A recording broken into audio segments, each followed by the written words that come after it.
Hey guys, welcome back to TechMan. Today, let me show you Instawork Review, a good gig app. Instant Work is a legitimate gig app that connects workers to flexible hourly shifts across industries, and by 2025, it has expanded to over 37 US cities. You'll find opportunities in hospitality, warehousing, events, and more. Now let's weigh the pros and cons.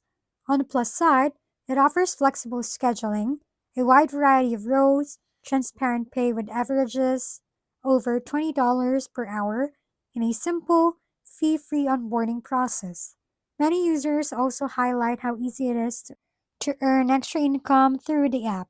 However, there are a few drawbacks, such as limited job postings in some areas, inconsistent customer support, occasional app glitches, and even delayed payment, particularly with tips. So, what's the verdict? InstaWork is best suited for those seeking short term or supplemental income rather than full time work. With its user friendly platform and diverse listings, it's a solid option to consider. Just keep its limitations in mind. If we've been helpful, kindly give us a thumbs up and don't forget to hit the subscribe and bell button for more contents. For any questions and suggestions, comment down below.